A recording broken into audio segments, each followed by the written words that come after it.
땅 명의만 잠깐 제 이름으로 해두면 대출 받을 수 있다니까요. 세상 모르시네, 진짜. 어머니, 창고 정리 좀 도와드릴게요. 안에 들어가 계세요. 아, 문 닫아둘게요. 벌레 들어오면 안 되니까요. 다연아? 다연아, 문 잠겼다. 문 좀 열어봐라. 다연아, 숨 막힌다. 문 열어. 이게 뭐 하는 짓이냐? 내 말 안 들려? 조용했다. 바람 소리도 새 소리도 멎었다. 그때 알았다. 이게 우연이 아니라는 걸.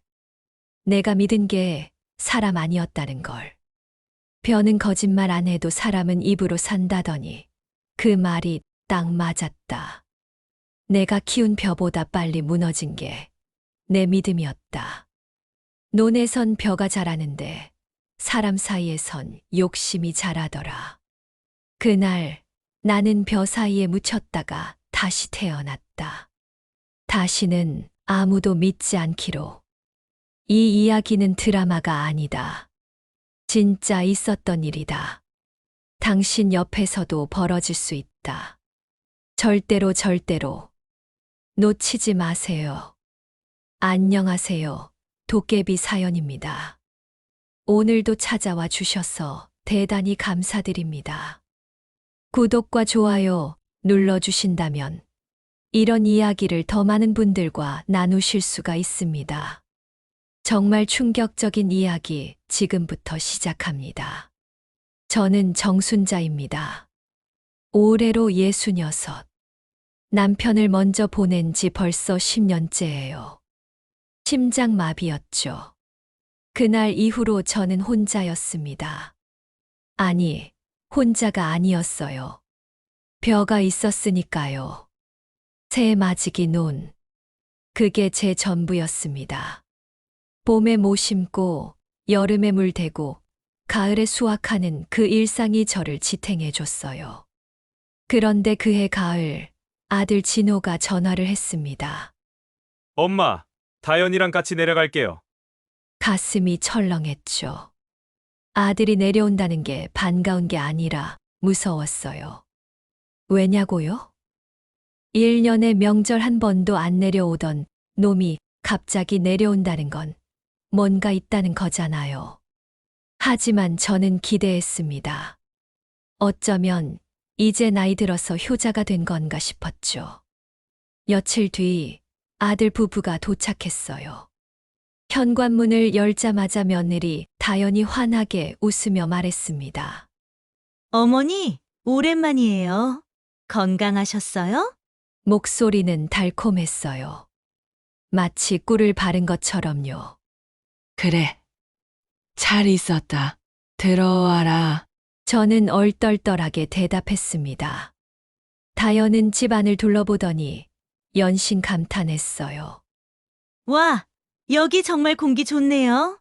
진호 씨, 여기서 자랐다며? 부럽다. 그 말에 진호는 멋쩍게 웃었죠. 엄마가 고생 많이 하셨지. 어머니, 농사 힘드시죠? 이제 제가 좀 도와드릴게요. 다연의 말이었습니다. 그 순간 저는 가슴이 뭉클했어요. 그래, 이제 의지할 가족이 생겼구나. 하지만 그건 제 착각이었습니다. 다연의 눈은 제 얼굴이 아니라 창밖논을 향해 있었거든요. 어머니, 논이 새마지기예요? 응. 그래. 와, 여기 땅값 요즘 많이 올랐다던데요? 그 말에 저는 뭔가 이상함을 느꼈습니다. 며느리가 땅값을 왜 물어보는 거죠? 저녁을 먹으며 다연은 계속 말을 이었어요.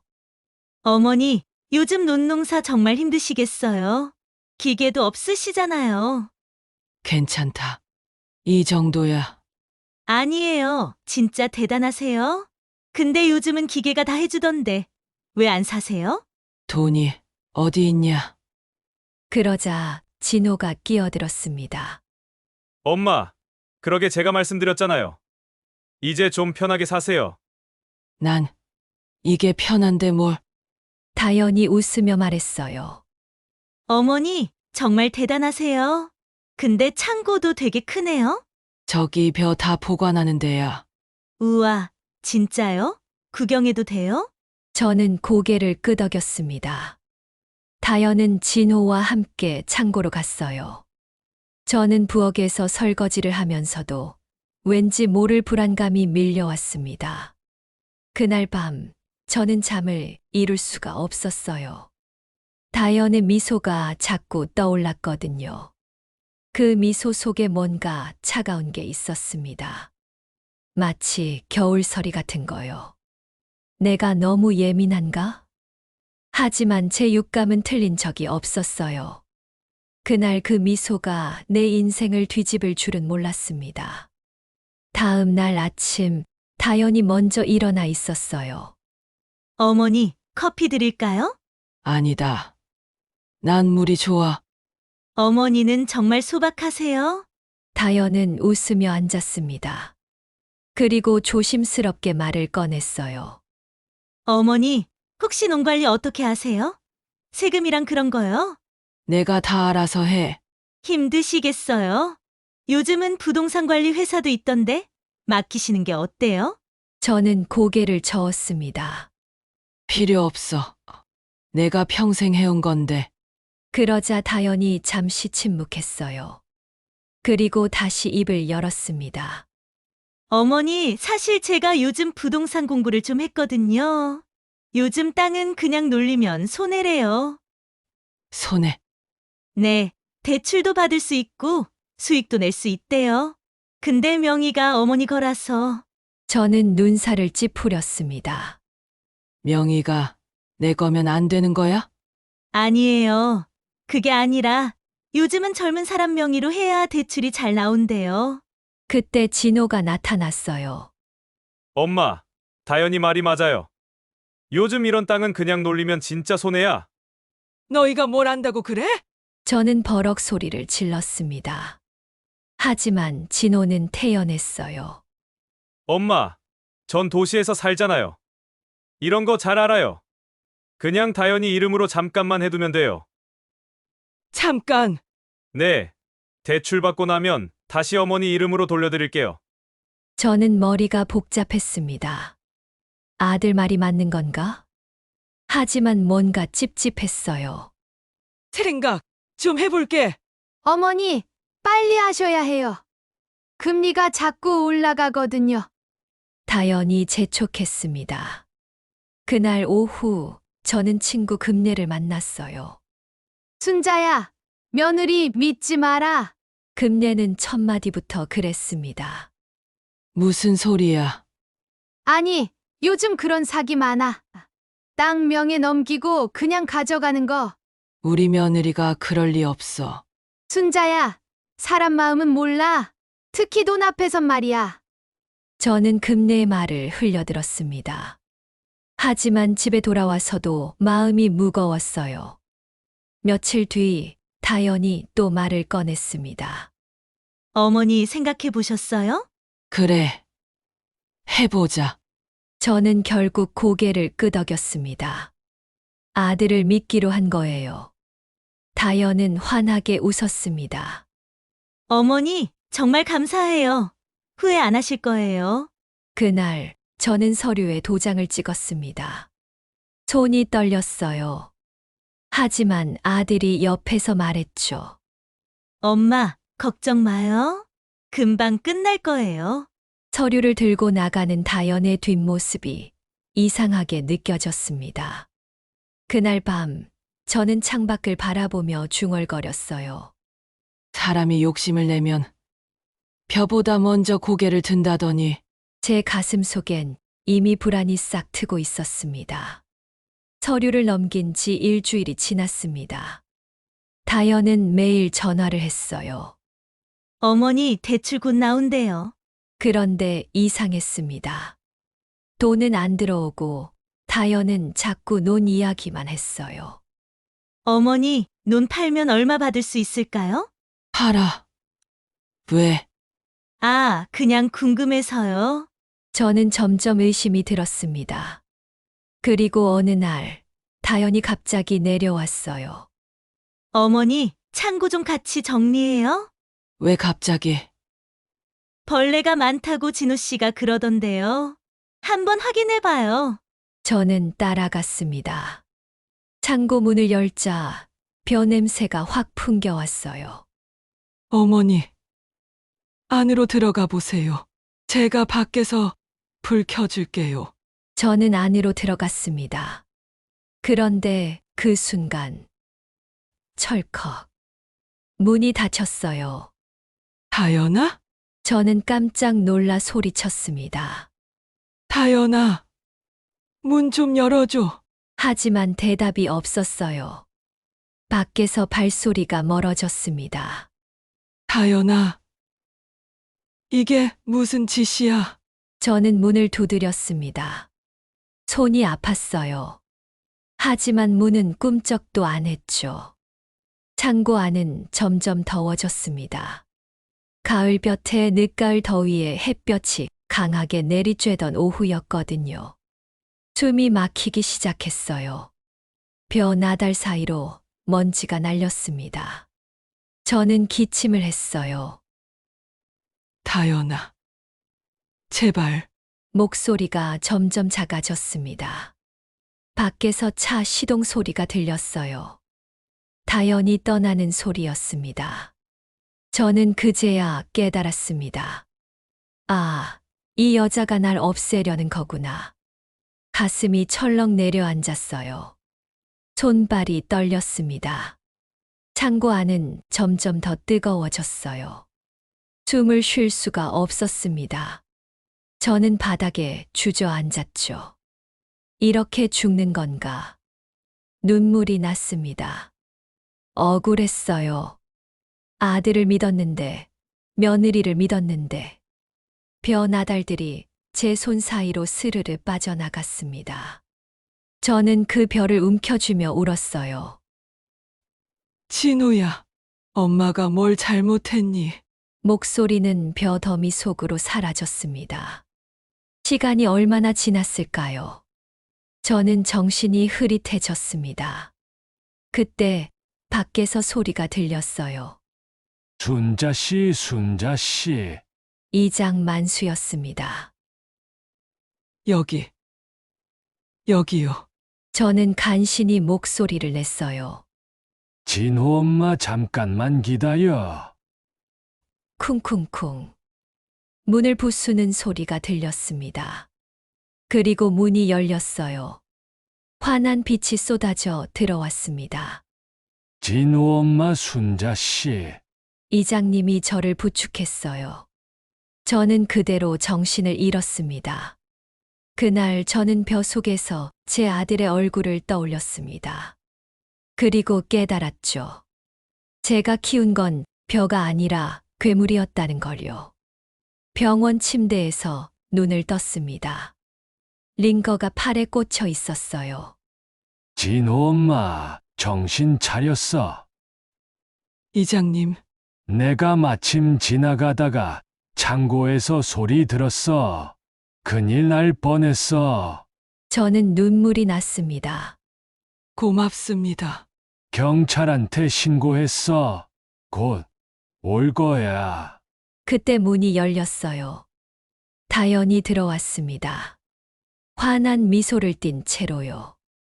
어머니, 괜찮으세요? 제가 문 잠근 줄 몰랐어요. 저는 그 뻔뻔함에 기가 막혔습니다. 당신이 날 가뒀잖아. 어머니, 오해예요. 전 그냥 창고 문 닫은 거예요. 벌레 들어올까 봐요. 거짓말. 어머니, 진정하세요.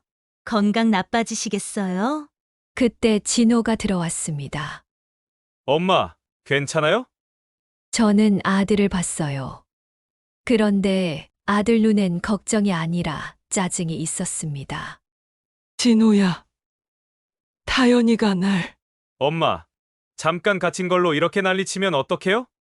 저는 귀를 의심했습니다. 뭐라고? 엄마가 너무 예민하신 거예요. 다연이는 그럴 사람 아니에요. 내가 지금 뭐라는 거야? 가슴이 찢어지는 것 같았어요.